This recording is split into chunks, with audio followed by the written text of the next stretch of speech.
I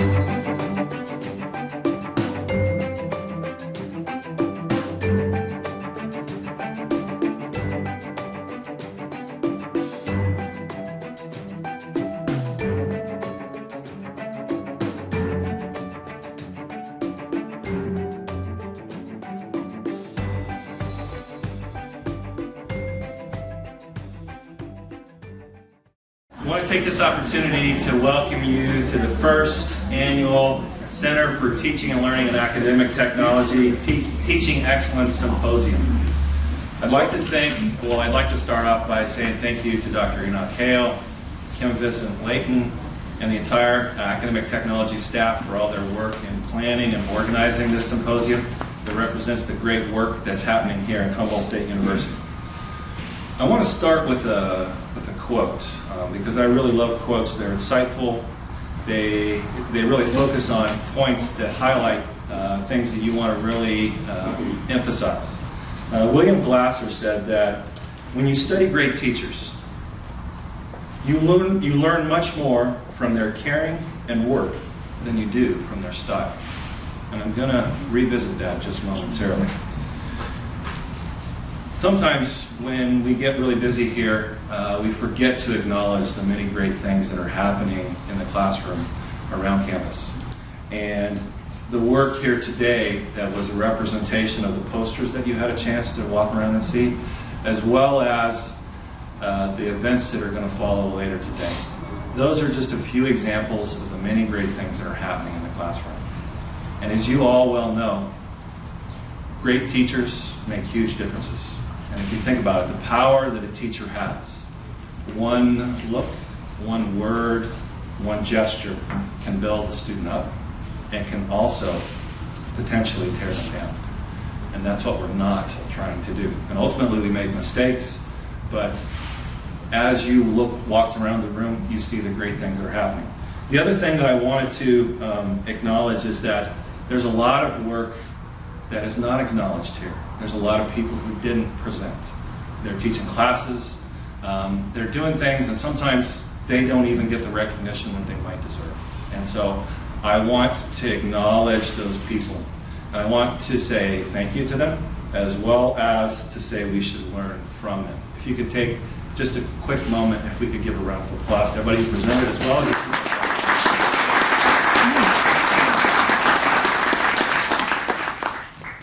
I only have 2 minutes, so I really have to get to the point.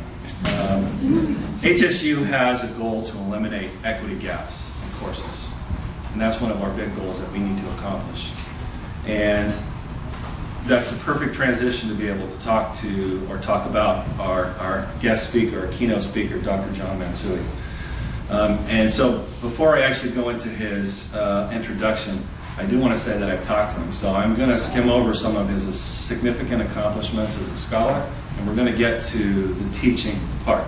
But Dr. Matsui is a professor at UC Berkeley in the Department of Integrated Biology. He's a co-founder of the Biology Scholars Program. He's internationally and nationally recognized. He has numerous publications and grants. He is a campus leader as the chair of the Coalition for Excellence and Diversity in the STEM disciplines. And I want to circle back to the quote that I started with. When you study great teachers, you learn more from their caring and work than you do from their style. Dr. Matsui's work, and specifically his work with students of color, over his more than 20-year career at Berkeley, is something that we want to pay attention to and learn from. So, with no further ado, I'd like to turn the podium over to Dr. Matsui. Thank you again for attending our symposium.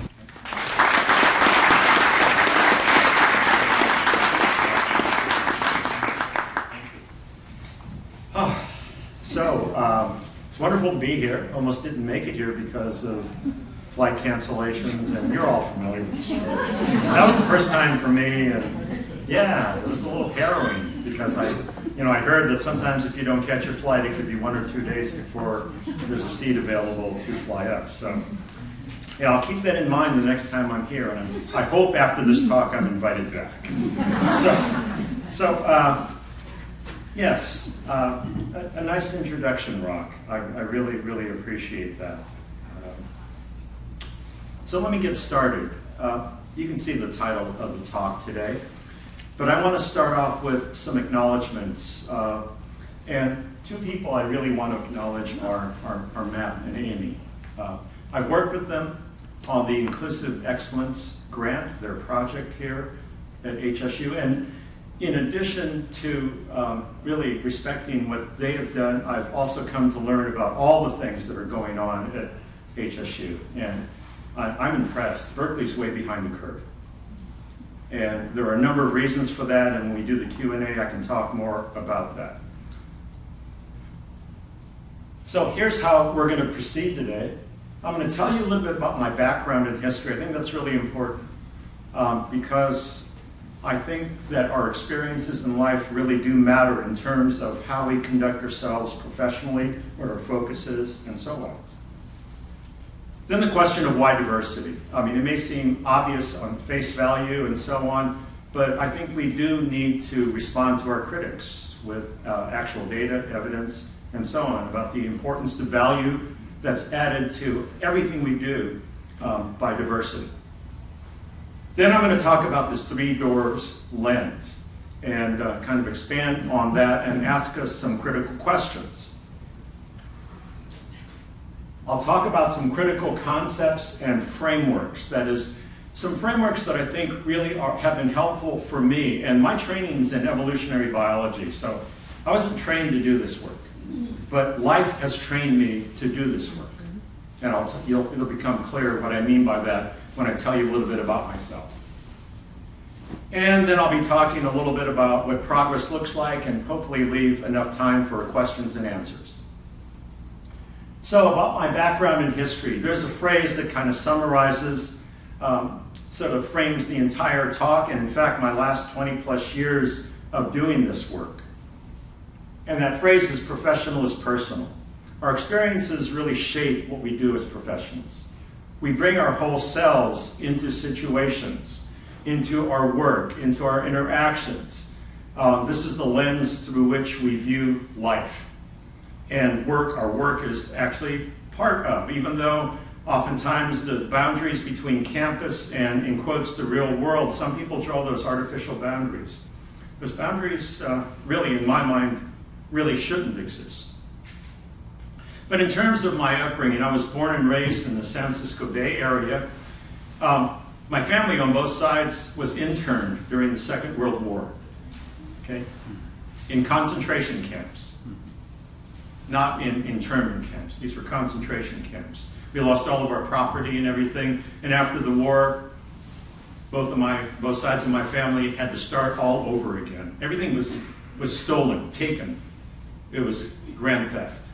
And so this really has shaped my life. Hard work has always been part of what I've done. I've worked since I was 12. I've worked all my life. I mean, everything I have, I had to work for. There was no entitlement, privilege, and so on. I don't speak Japanese because when the families moved back to California, they wanted to raise me to be a real American. And real Americans don't speak Japanese, the language of the enemy. And so I don't speak Japanese, and a whole part of my cultural upbringing, I've been denied. And so this is something that's really shaped. Leaving my culture out, a whole part of who I am. And I don't speak the language, and as we know, that language is critical in terms of how we see the world, how we express our thoughts about the world, how we frame reality. And so that's where I'm coming from. I'm the first in my family to go to college. I come from a low-income background. All these things matter in terms of the path I've taken in life. Here's the webpage of the program that I co-founded 27 years ago. It's called the Biology Scholars Program. And let me tell you a little bit about that program. Some of you, our paths have crossed. Some of you have read some of the articles that I've written. But BSP, the Biology Scholars Program, is my magnum opus. It is an expression of who I am and working with the types of individuals that I grew up with. Back in 1992, this was a special edition of the journal Science, and they talked about minorities in science, the pipeline problem. I hate that depiction. I hate that depiction of the problem. And so maybe some of you also take great exception to how the problem is depicted. But in 92 is when we started the Biology Scholars Program. As we began BSP in 1992, here's one of the things that was said to me. John, don't waste your time and talent on a feel-good program for students who don't belong here in the first place. Whoa, we've just gotten a $2.2 million grant from the Howard Hughes Medical Institute. And my colleague, with every good intention, was just kind of telling me, advising me about my career. Okay? Don't waste your time and talent. You know, working around the system rather than within the system. He was using all these phrases to tell me about the work and my students, the students that I've worked with over the last 27 years. Now, you would think that things have changed because back in 1992, the then editor of Science, who was just down the hall from my office, said that racism and bias and bigotry were things of the past. And now anybody with the talent and the fortitude could actually succeed in STEM because the path was clear. Okay, that was back in 92. And I don't know about you, but I so disagree with that statement. And I was in a meeting just last week, 27 years later, and we were talking about STEM talent. We're talking about STEM talent, and this is what one of my colleagues, an HHMI investigator, said to me. It's like athletes. It's simple. You just choose the very best. And how do you determine best? Well, GPA, SAT scores, the amount of research you've had before you come to Cal, those are the best. It's obvious, just like athletes. And I so disagree with that statement. And I have evidence to push back on that statement. But the mentality hasn't changed, is the point. Over the last 27 years, we're not post-racial. We're not any of that stuff. I mean, those things just went underground for a while, and now they've resurfaced because the belief system, the belief in meritocracy, the belief in all about a fair and just world, all that stuff, it's all still there. So what about the Biology Scholars Program? The funding currently comes from the Howard Hughes Medical Institute, the same funder that funds the Inclusive Excellence Project that Amy and Matt are running. And also UC Berkeley. Berkeley has some skin in the game. Over all this time, Berkeley has supported the program, but of course we're still dependent upon grants. The goal of BSP, and this is important, is to enlarge and diversify the pool of students who succeed in STEM. We're not just skimming, we're enlarging the pool of individuals who succeed in STEM at Berkeley and go on to careers in science. 5 of my students in the last year have taken faculty positions, STEM faculty positions in California. 2 at UC Davis, 1 at UCSF, 1 at Stanford, and just most recently, 1 at Cal State LA. And these were all students who didn't belong here in the first place, okay? So, I get emotional about that. Yeah. Okay. The members, we've had about 3,500 undergraduates participate in the program over the last 27 years. 60% underrepresented ethnic minorities, 70% women, and 80% who come from low-income, first-to-college backgrounds. A really atypical demographic for students who succeed in STEM at Berkeley and elsewhere. Really atypical. And I'm all about treatment. How do we treat people? That is, how do we intervene? How do we assist? How do we help? What type of environment do we provide to help people express their potential? And success. Comparing BSP underrepresented ethnic minority students versus non-BSP majority students, students who come from groups that have historically succeeded in STEM at Berkeley. That's the comparison. My students enter Berkeley with lower SATs and high school GPAs, yet they attain parity. They graduate in the same percentage with biology degrees and nearly equivalent exit UC GPAs. And these are students who aren't expected to succeed in STEM. And so it's about treatment. It's about providing the right environment and with the proper, I'll use that term, notion of help. Not about hand-holding, but about empowering students to succeed. Here's the demographic of BSP students. BSP students are the dark bars, and intended biology majors entering as freshmen are in the lighter blue bars. And these are from freshman cohorts from 2002 to 2008. You can see we over-select for women, underrepresented ethnic minorities, first to college students, and this API stands for Academic Performance. Thank you. Thank you. So it takes a village, doesn't it? Yeah. And so these are the rankings. This was a ranking system, because another index is being currently used, but of high schools. On a scale of 1 to 10, 10 being the best in terms of how resourced the high school is, my students, in fact, 52% of my students come from the lower half of resources in high school. They come in with lower GPAs and lower math SATs. And some of you may be saying, well, you know, the GPAs are high and the SATs because here at HSU we see lower. It's within context. It's within context and the competition in the classroom and what students bring and how well prepared they are to succeed, okay? And so relatively speaking, all of this is much lower. The program components are the usual things that we expect, the list of stuff that we do. But it's how we do those things that's really, really critical. Because all the programs across the country say they do the very same things, but they're not getting similar outcomes. Okay? The devil is in the implementation. We take a Moneyball approach. Do you know about Moneyball? Yeah, some of you do. You've seen the film, right? Brad Pitt, Moneyball. This is about the Oakland A's and Billy Beane, the general manager, who was a fair ball player, but he was a much better manager because he used sabermetrics to look for undervalued baseball talent.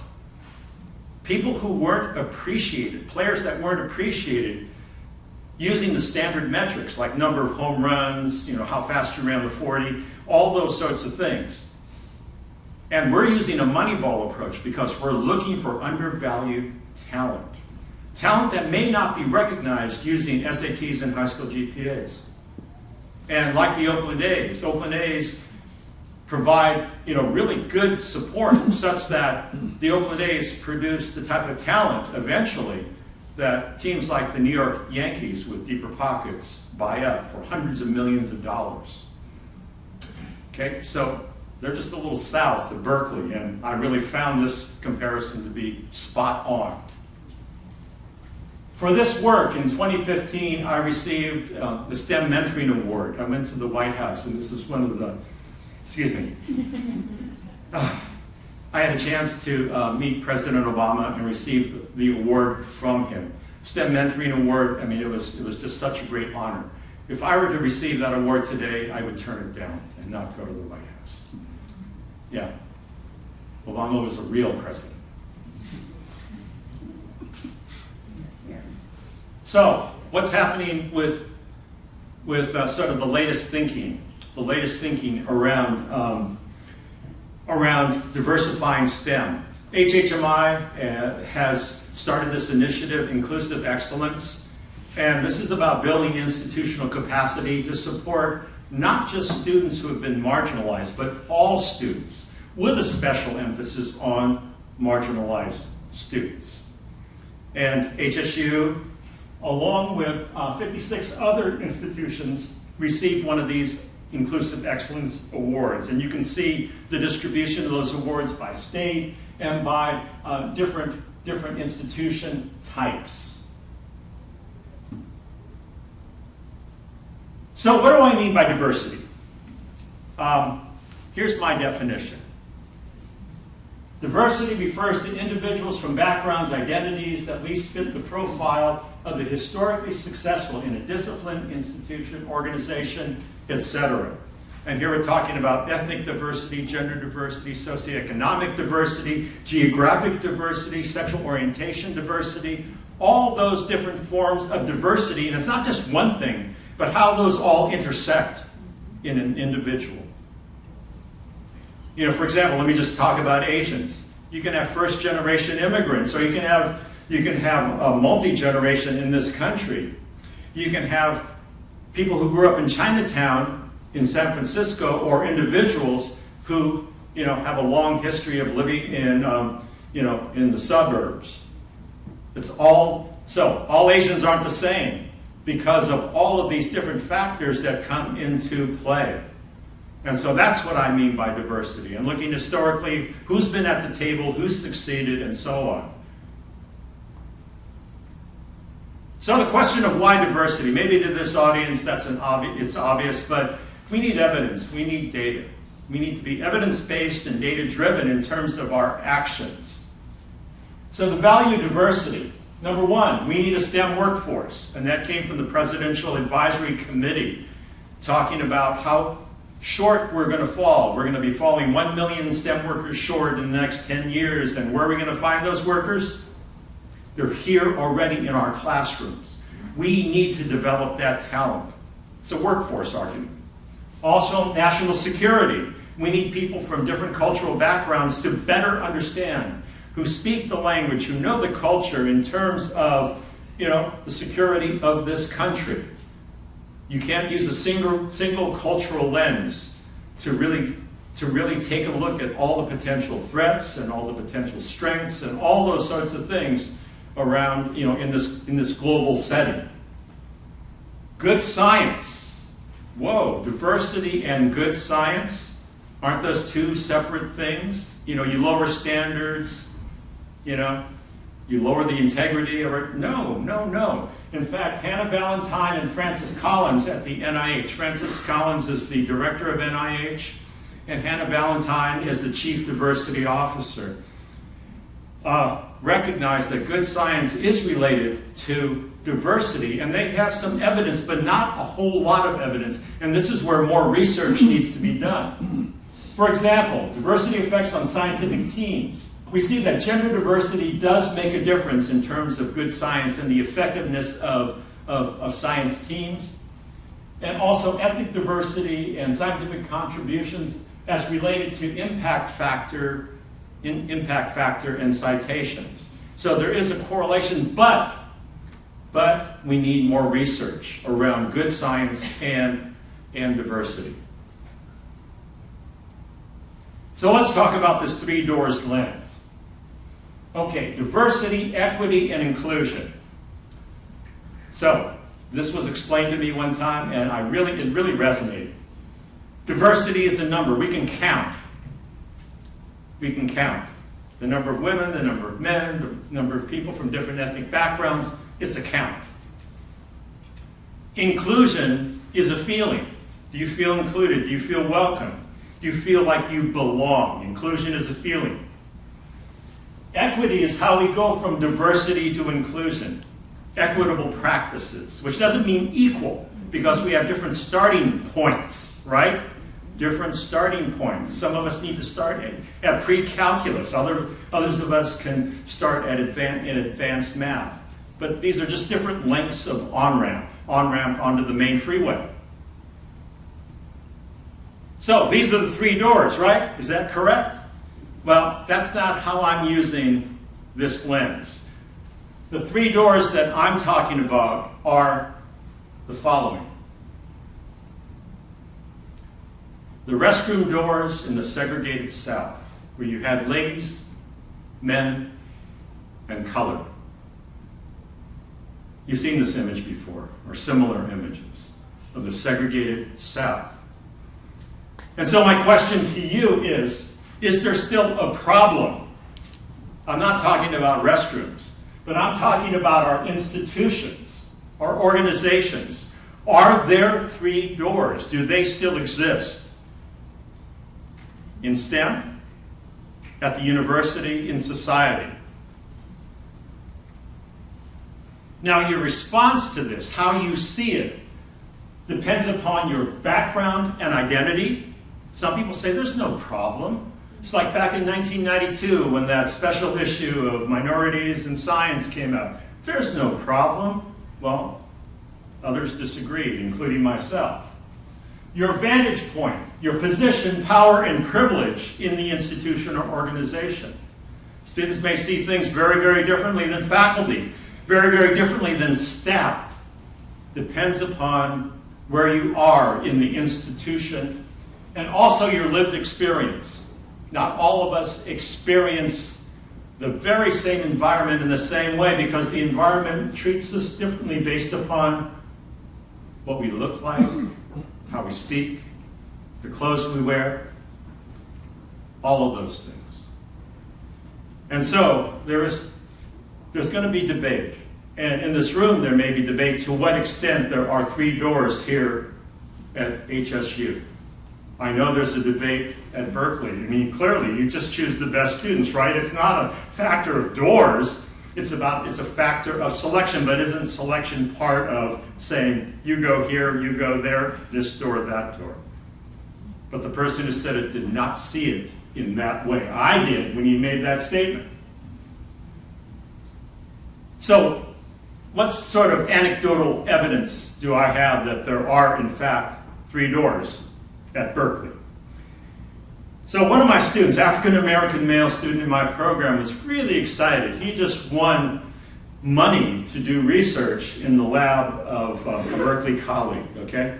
He was really, really excited. And on the first day when he went to visit this lab, a lab where his interest in science and the science being done just lined up perfectly, this is what the PI, this is science, leave your culture at the door. Whoa. Leave a whole part of who you are, how you grew up, what science means to you, how you want to use your science. Just leave it at the door. And my question is, are there 3 doors?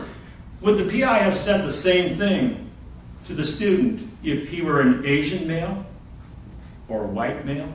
No, he was a black male with all sorts of assumptions behind that statement to him. Are there 3 doors? In the classroom, where so much stuff happens, not everything, because most of the stuff happens on campus, in the residential halls, just walking across the plaza, all those things. In the classroom, I was sitting in this pedagogy workshop with all my STEM colleagues. They were from engineering, chemistry, biology. We were all hanging out, talking about the changing student demographic. And the question put to all of us was, what are you doing differently to address the changing student demographic? Person to my left from engineering, his hand shot up immediately and he said the following: I teach science, I don't teach students. His job was to teach what he knew. He didn't care who was in front of him. So, not being aware of his biases, not being aware of who was in the audience, what they brought to the classroom. Question is, are there 3 doors? Okay. How do we talk across these differences in our backgrounds and lived experiences? That's a tough one. These are tough conversations. And from what I gather, some of those conversations are happening here because I know I've been in many of those at Berkeley over the last 27 years. And so how do we talk across those differences? And here's where I had to stretch, I had to grow, I had to look into the literature, and I had to teach myself stuff that my training as an evolutionary biologist did not prepare me for. And so I looked into the intercultural communications literature, and I found this article written by Melanie Turbalon and her colleague. And this was about cultural competence versus cultural humility. Okay, Melanie, actually, I've known Melanie forever. African-American physician who got her MD at UC San Francisco. And Melanie and I have kept track of each other's careers over the years. And this is really cool, finding something that Melanie wrote a long time ago, back in '98. So there's a big deal nowadays about teaching cultural competence to physicians, right? You want to be culturally competent to make sure that, in fact, your treatment, your diagnosis, your treatment, and so on of a patient is, you exhibit cultural competence. That the person in front of you, you take into consideration the culture of that individual. Melanie has said, cultural competence is impossible. Because competence implies that there's an endpoint, right? You're competent. You know everything that there is to know about the other. Now that's impossible. That is impossible because there's such variation. And for all the identity groups to which we belong, we know that in any given identity group there's a range because we're not all the same in that group. Instead, what Melanie said, and along with her colleague, is that we need to exhibit cultural humility. In other words, humility means that we have to say that we don't know. Simply because you present as, or I think that you're from whatever group, doesn't mean that I know simply by your phenotype, simply by looking at you. And so rather than assume I already know because I've memorized the list and have gone to the peer-reviewed literature to find out about you and your group, instead you say, well, maybe I don't know everything about you. And so then the question is, how do you find out? And I went back to the intercultural communications literature and I found this wonderful article by Broom in Communication Education. Again, it's an old article, but the model is kind of cool. So here's how you find out. The phrase, I want to put myself in your shoes. You've heard that before. That's empathy, right? I will put myself in your shoes, and therefore I will understand you. Empathy does not work. And let me give you an example of that. The women in the audience, if I said to you, I know what it's like to be a woman. No, really, I do. I've read all about you, even in some high-impact peer-reviewed journals. And in fact, some of my best friends are women. You would say, no. You can never understand what it's like to be a woman. I cannot put myself in your shoes, nor can you put yourself in my shoes as a man. You can never do that. Empathy is an impossibility. It's an overreach. It's an overstatement. It's an overclaim. So what's the alternative? The alternative, as presented by Broom, is the third space alternative. And what this third space is something that's probably familiar to all of us, but maybe you haven't named it yet.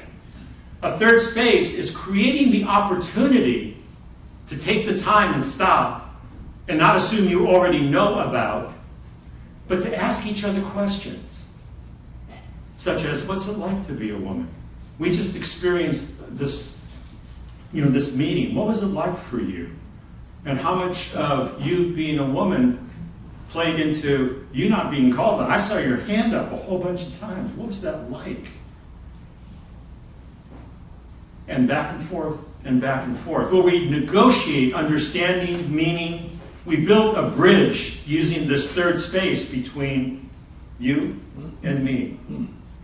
Now, people who have been together for a long time, whether as friends or as lovers or so on, if you stay together, probably you've built this third space, where you can never be identical to one another. You're always different, but you have this bond that is the third space, where you negotiate meanings, understandings, you work out differences and experiences.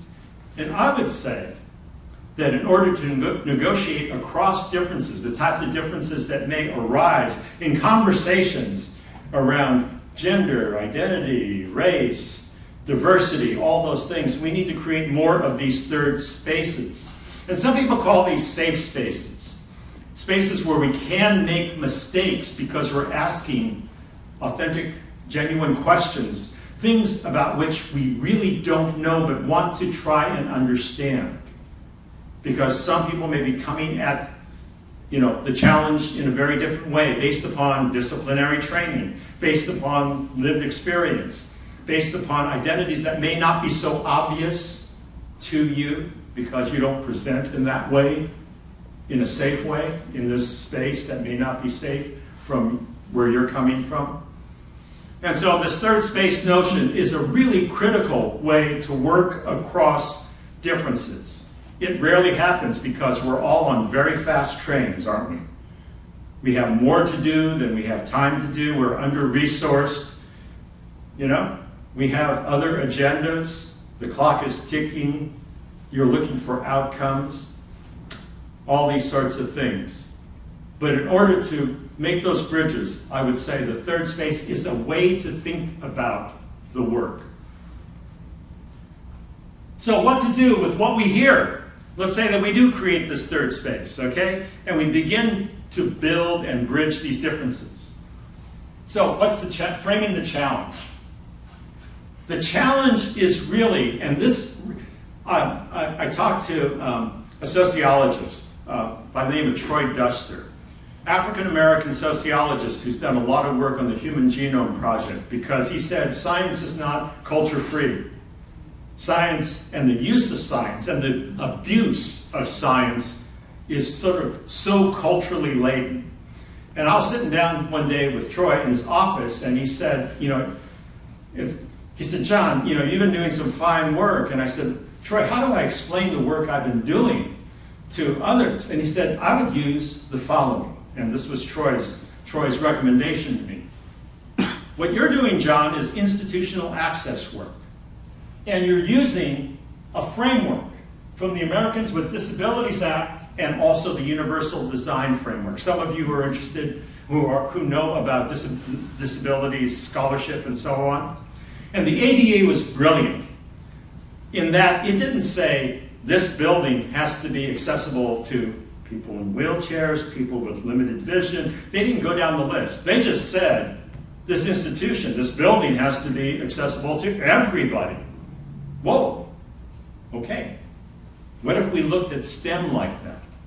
STEM has to be accessible to everybody. All of our disciplines need to be accessible to everybody. Doesn't that sound like inclusive excellence? Building the capacity such that we can support people irrespective of starting points and make STEM accessible to everybody. And that thinking is universal design thinking. And so some examples of that.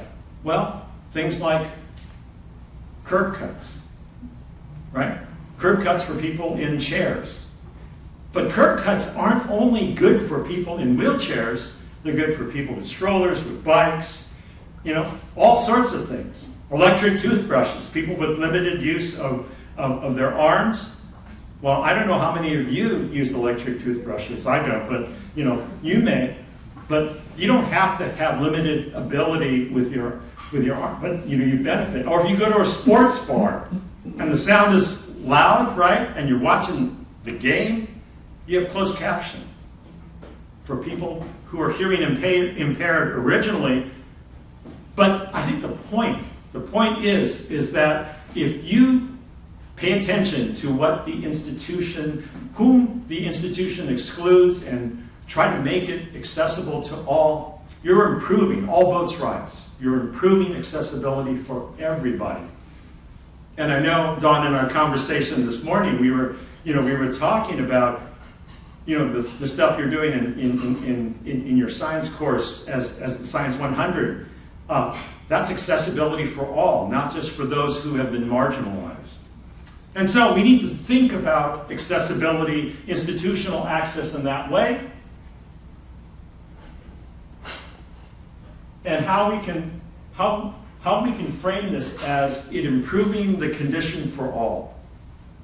So this isn't just about low-income education or minority education or women's education for women, but it improves the conditions for all.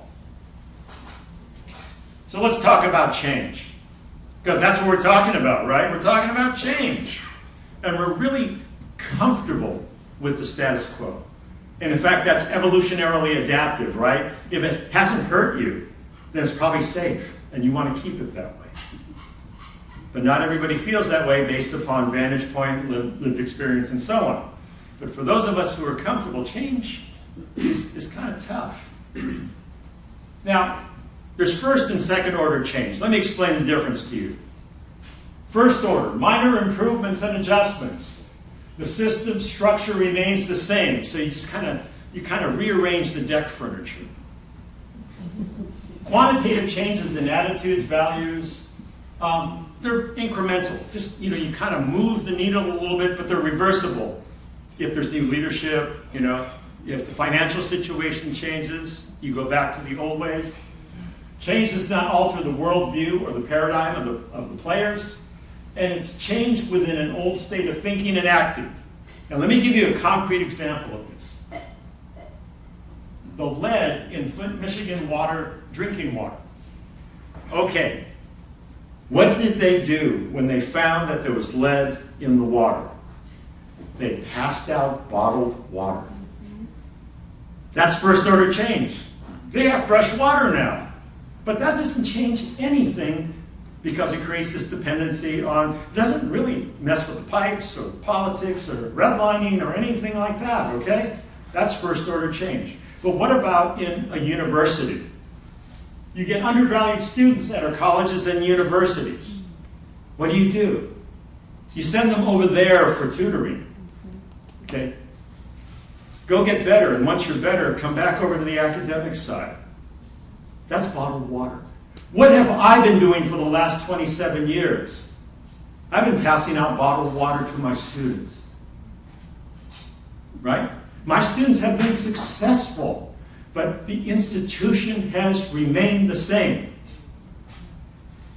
Research mentoring, you saw the quote, teaching in the STEM classroom. I have been passing out bottled water, and that hurts. But that means that I've learned so much now from passing out the water that I have a better understanding of the system. And the system, because I've done workarounds over the last 27 years. And the systems remain largely the same. So what about the second order change? It's a major multi-level component and dimensional change. It's a qualitative shift. Things become really different. How we do business in the classroom, in advising sessions, in our research labs. It's a revolutionary change and a new direction for the organization. It's an altered worldview, a paradigm shift, and it results in a new state of thinking and acting. I think that's where HSU is at right now. You're on the verge. You're on the verge. Doesn't mean that it's going to be easy, but you're on the verge. You are farther ahead.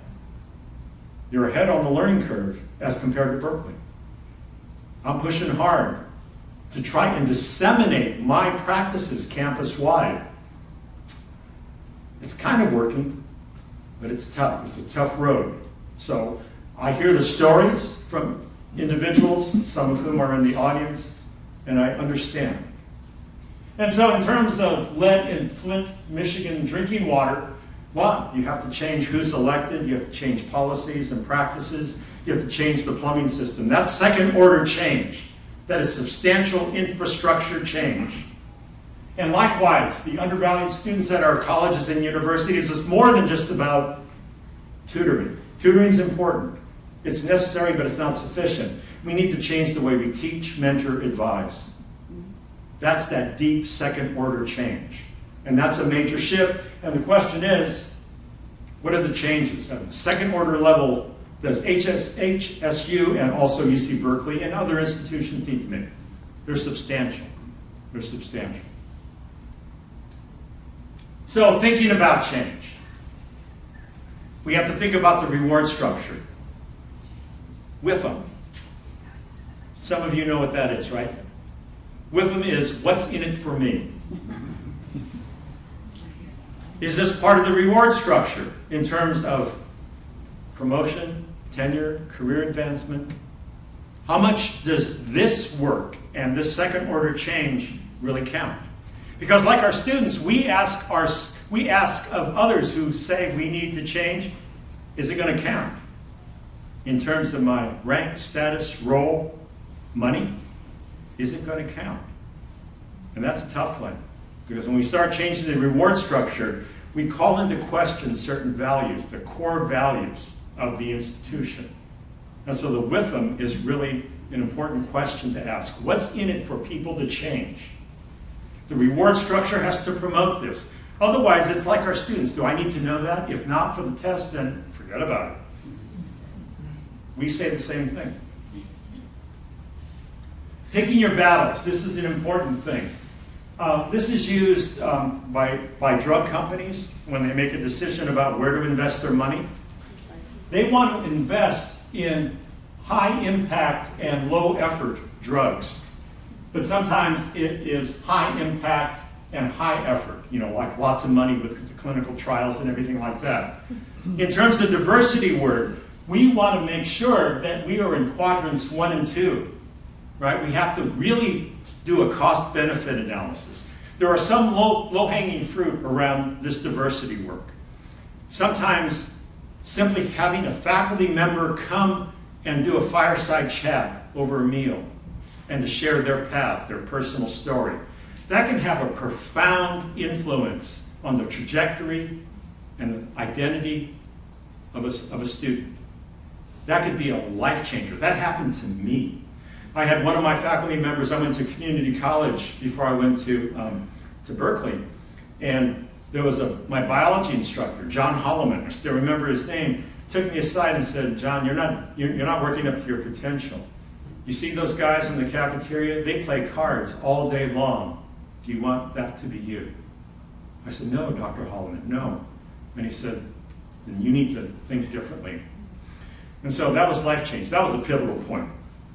So, think about the battles you want to wage. The BSP approach, we have a climate of inclusion, respect, and kindness. That's what I think. This is my model, my current sort of lens of how I look at the program. We do the following sorts of things. We own the problem. Underrepresentation is our responsibility, not just the student problem. We use evidence, data, and research to guide our thinking and actions. We work along with our students to co-construct success. It's not things that we do to them, but what we do with them, alongside as partners, as collaborators. And finally, we're trying to build navigational capacity. That is the ability of all the faculty, staff, and students to navigate the system and really begin to develop the skills and knowledge to change the system. That's my current thinking around why BSP has been so effective and how we can do second-order change at Berkeley. What does progress look like? Mark Neve. I've known Mark over many, many decades. He's with the AAMC, the American Association of Medical Colleges. He's the Chief Diversity Officer. And he has categorized institutional levels of diversity. Okay? Diversity 1.0 is excellence versus diversity, where the two are quite separate. It's diversity apart. Yeah? There's excellence and there's diversity. They couldn't be, in fact, they're at odds with one another. Some institutions think that way. Diversity 2.0 is excellence and diversity in parallel, but it's still diversity on the periphery, on the side. And you can kind of see where the office is sometimes. The diversity stuff is in a bungalow on the side or off campus. Okay. Diversity 3.0 is excellence through diversity, where it's understanding diversity's relevance to achieving excellence of institutions and part of their system's core workings. I think Mark hit it right on the head. And of course, there are, this isn't just, strict digital. It's a continuum with a sliding scale, so you can find yourself. But it's a way to kind of take a look at where your institution is. Mika Estrada, who's a social scientist, Allegra Elroy Reveles, who's a chemist, and myself, we wrote an article in 2018 about kindness in STEM. And we tried to categorize the different states of institutional environment as experienced by our students. And Mika and I were sitting in my lab, and we were just, at the table, and this was one of those back of the napkin things, and we started drawing out how students experience different spaces on campus. The prejudiced institutional environment is one where there's high macro and micro aggression. There are certain spaces and sometimes whole institutions who say, we don't want you. You don't belong here. That happens at the macro level, but also at the micro level, in terms of how students and faculty interact with you. The message is clear. An inclusive institutional environment is where you have high macro and micro affirmation. We want you, you're welcome, and you're treated like that in every single interaction. Now the question is, where is Berkeley? Berkeley's in this ambiguous situation where we have high macro affirmation, but also high micro aggression. In other words, Berkeley's motto is excellence in diversity, okay, writ large on the poster board. Excellence in diversity. We pride ourselves. We have a history of this. But when it comes to if you're chosen as a lab partner, or how an advisor treats you in an advising session, or how a faculty member treats you in her office hours, you may experience something quite different. And this ambiguous situation is really hard to negotiate. You don't know what negative thing is going to happen next. And so you find your space where you're safe. These safe spaces, these counter spaces that the social science literature talks about. And BSP is a safe space. It's a counter space. So in summary, inclusive excellence is a stance and not a destination. In other words, all of a sudden, you don't become inclusively excellent. And the work is stopped. It's like becoming, you remember when you were growing up, all of a sudden there was this, you had this notion of adult. All of a sudden you cross this line and you're an adult. Inclusive excellence is the same thing. In fact, inclusive excellence is a readiness, a stance, or a lens. A readiness to address practices and policies that confer advantages and disadvantages that result in equity gaps. Now, that can happen in the classroom, in the research lab, in advising sessions, in the residential halls. What are we doing that is contributing to equity gaps? This is an experiment to adapt and scale what works within and across campuses.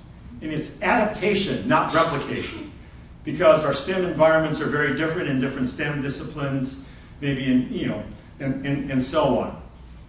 And so it's not one size fits all. So this is really hard work. Custom fitting. And institutional change is culture change. It's difficult, painful, and it involves trial and error, the heuristic approach, right? We mess up. And if it doesn't work, and somebody goes, see, told you. It's not going to work. I mean, if we did our science like that, experiment doesn't work. Give it up. End of your career. No!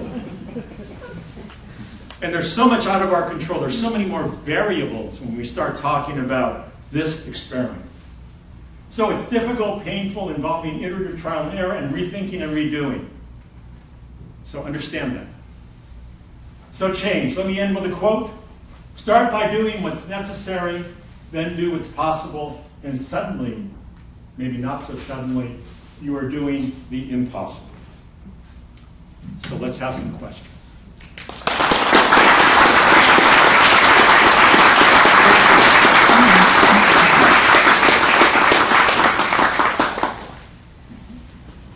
I'd like to know a little bit more about your BSP program, what kinds of supportive things you provide for students in your bottled water approach. So, in terms of what we do, I think our greatest asset, our greatest resource are the other students.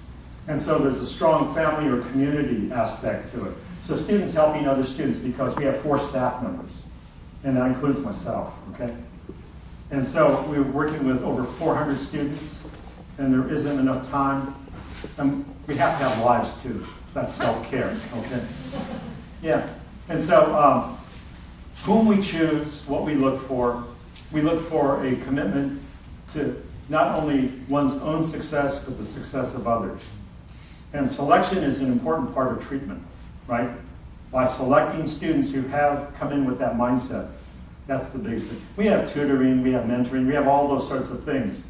But we acknowledge that it's a strength-based approach. We don't tell students what to do. We provide them with experiences as well as information, and we let them make a choice. And as long as the choice is sublethal, okay, then they make mistakes. They fall, they fail, they pick themselves up, and we teach them to problem solve in an open-ended situation, which is about leadership development. So that's in short.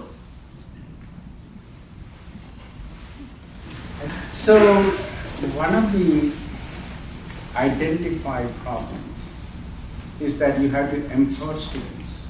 You have to what? Empower students. Yes, empower.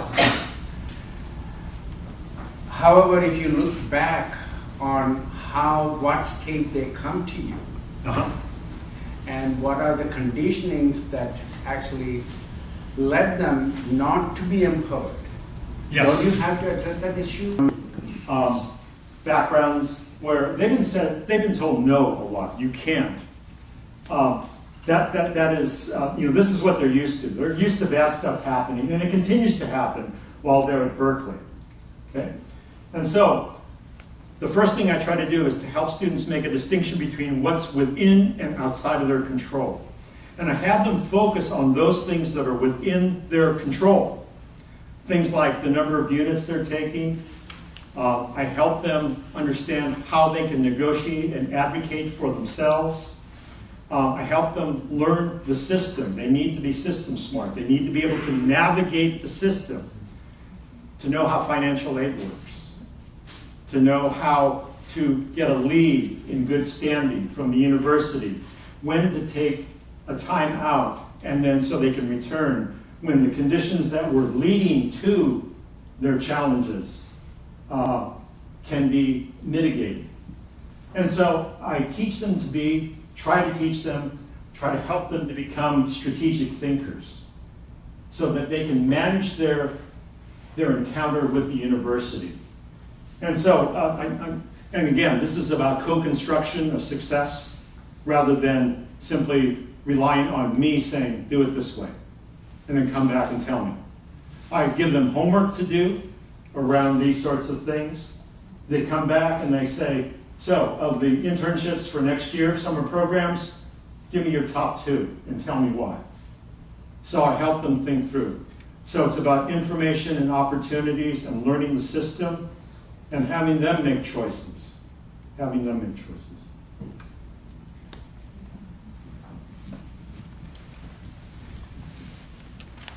First and foremost, I just want to say thank you very much for mentioning that perspective. I work on campus as a professional, and Yes. I'm also a Master's of Social Work student. Okay. And I focus on basic needs and empowering students and also professors on how to handle basic needs with their students. But oftentimes I come across people who say the same types of things that you have, where they say, well, I don't get paid enough, or what do I get out of it? And that's a really hard place to be, and sometimes it's hard to have a rebuttal Yes. or have that conversation with people. Yes. And all I know is, as a first-generation student who was homeless at 15, my continuation high school was the best model for something like that. They taught in the ways that you're talking about, way more equitable, Yes. way more forgiving for things that students experience. Yes. And that one professor or that one teacher changed my life forever. And so I just want to express, a lot of times we don't hear that. Yes. And a lot of professors don't hear that. Yes. And how empowering that is for students to have that one person just to care. Yes. And we forget about that. Yes. And so I just want to honor you and thank you for spreading that word, You're most welcome. because we need to hear that more often. So Yeah. thank you. Thank you for sharing your story also. Thank you very much. Yeah, thank you. All the way to the front. Yeah. So, thank you, and the question that I have, I guess is really two questions to it. One is just the notion about the collective work.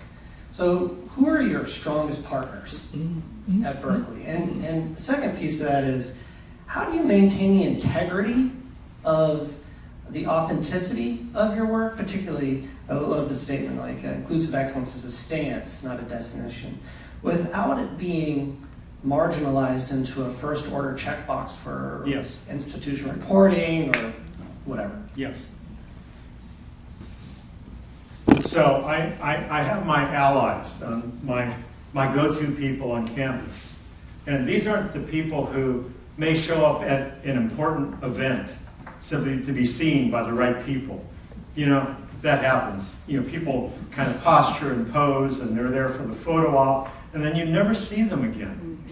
You never see them again. It's like when the press comes and takes all the pictures and the right people are attending. I look for consistency of participation, but consistency isn't enough. I get to know the people whom I eventually come to trust and to see where they're coming from in support of students. And again, I try to use the third space approach where we have conversations. Most of the people that I'm working with, most of my faculty colleagues, that's on the faculty because there are also strong professional staff colleagues, but my faculty colleagues, most of them are first to college. They come from low-income backgrounds.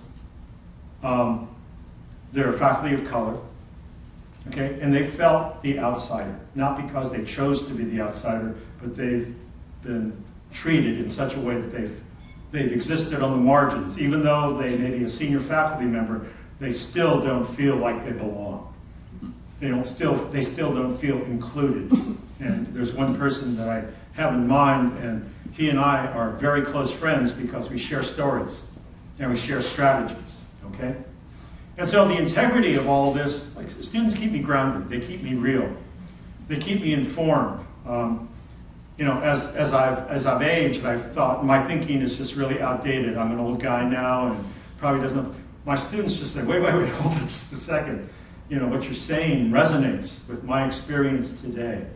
And so those check-ins with my students, they're a real, not only a source of inspiration, but also they provide me with reality checks as they're experiencing, engaging with the institution. And there's a lot of cruelness and unkindness that happens at Berkeley. And they really appreciate not a holding hand, but a hand that really does truly help, and that's an empowering hand. And I think that's really, really important. Because nobody likes to be treated like a collection of deficits. What you don't have, but what do you bring? What value can you add? And if that's acknowledged and recognized and welcomed, you know, I mean, that's very powerful. It's very, very powerful. And so the integrity is, my students are my sort of quality control. Quality control. Okay. Anything else?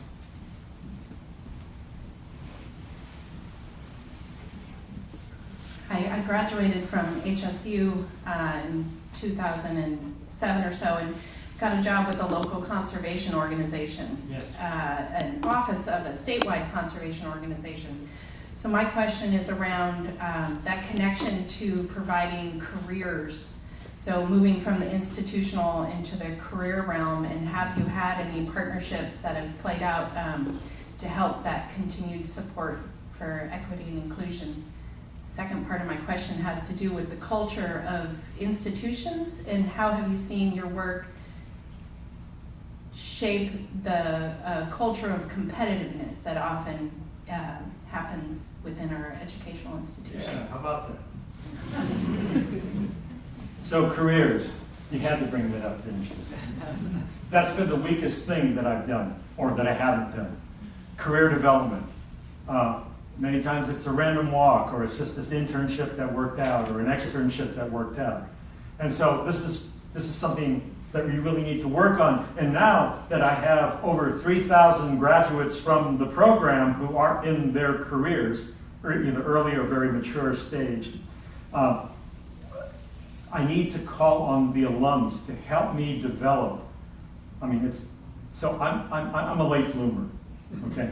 And I need to learn how to do that. So I'm going to rely on my alums to help me do that so that students can make informed choices about which career they choose. Because right now it's medicine. That's the main one, right? And then some find their way to a PhD in a research career, okay? And so, and the second question was around, has BSP had an impact on sort of reducing the level of harmful competition? To some extent, with some of my allies, they see that maybe their practices are promoting, maybe unintentionally, competition that is not healthy. Competition, in an absolute sense, is neither healthy or unhealthy, right? It depends on the type of competition. My students compete for mastery of the material. They're not looking at each other as competitors on the curve, okay? And so, right now, we're trying, I have this project funded by HHMI. It's not an Inclusive Excellence project, but it's by my 2014 university grant. It's called Expanding Undergraduate Success in STEM, EUSS. And I'm trying to, through workshops and an annual conference, I'm trying to help spread the word across campus among advisors, research mentors, and instructors. Sort of how we're approaching all of this, and with this sort of this more communal feeling, this more collaborative feeling, that we can actually produce success. And so I'm working on that. But change is slow, it's painful, And if it doesn't work the first time, it's like, well, it's not working, you're wrong. So I haven't been highly successful, although we've moved to a more distributed versus a more localized understanding of how students from first-generation low-income backgrounds can succeed in STEM. It's more distributed, but it's far short of being widely distributed. Okay? So maybe that's an incomplete answer, but that's where we are. And in terms of burnout, many of you, I've heard this, and you brought this up. Burnout is a real is a real challenge for all of us, because right now we have these islands of responsibility and hope on our campuses, whether it be in a program, an office, or in person. We have our go-to people. Students know who they are, right? Because why would students lie to one another about where they can be supported? And so that's why this Inclusive Excellence Initiative is so critical, because we need a more distributed model from this islands of hope and responsibility model to a more distributed model where the institution is the intervention. And that's what inclusive, and the responsibility of the institution. Yes, no, true. And again, that has to come along with rewards. And so we're talking about a huge culture shift here. Huge, absolutely huge. Because there's such a strong belief in, you get what you deserve and you deserve what you get. And that kind of eliminates, it kind of takes success out of context. And decontextualized success is just really bad science, because there's so many contributing factors to whether you succeed or fail. One more.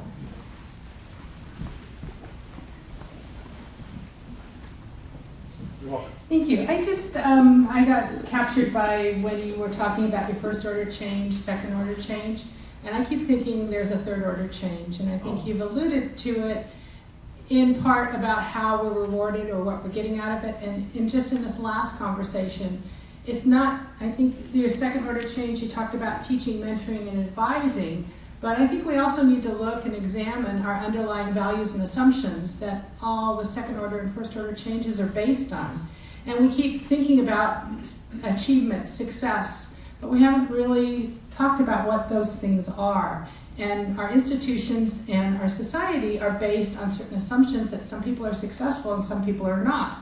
And so are we still, we're just trying to change who is successful? I mean, there needs to be a bigger Yes. system change in those Yes. assumptions. And I especially, we talk about excellence, success, but we haven't broken those down and really talked about what that means, and is it going to change when we have a more inclusive environment when we're looking at diversity? Are those things really different? And then how is the structures, the university, Yes. supporting that? And when you talked about what am I getting out of it, if you're getting retention and tenure, and what are those things, it's a really big piece, and I don't want to forget that there's that underlying change that needs to happen. And I think you just talked about it, but I kept trying to go back to Flint, Michigan, and thinking, okay, we're giving them water, and we're changing the pipes, and I immediately went to, we have to think about where the water's coming from, but that wasn't the problem. The problem was the lead. So it didn't really work really well, but I kept going around and around, but I still think it's important that there's a third order, and that's the most important one that we come together and think about, so that we can build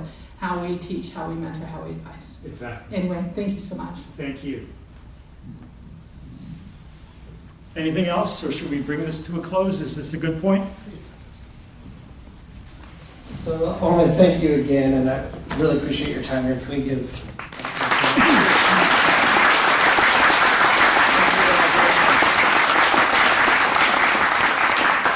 We're going to break for lunch, but knowing that as we transition into the afternoon, populations are going to shift. So I want to take this moment to say that immediately following lunch, we have some lightning talks and roundtable discussions where we can dive deeply into a lot of these ideas from our own personal experiences and efforts here. I also want to say, though, that the CTL is a mere small player in what this is today. In fact, I've been looking at it as like a collective effort for collective impact, and that concept was first introduced to me when I arrived, actually when I was applying for the job, by Cheryl Johnson through ODEI. And today I just want to acknowledge that funding for this event is coming out of the partnership with the CTL, but also through the HHMI grant that Matt and Andy have ushered through this institution. Moreover, the Escala participants, so much of that work has been highlighted here today, but there's also representatives and participants throughout the day from every single college.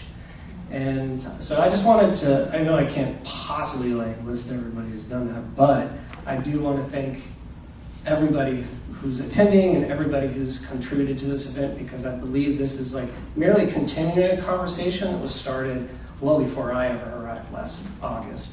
And our effort here today is to establish that precedent that each year we're going to continue to highlight the excellent efforts that oftentimes go unnoticed. Yes. So that indeed we can move toward a shifting culture in that second order change. So thank you. Lunch is back there. We have a deck out here. Have fun.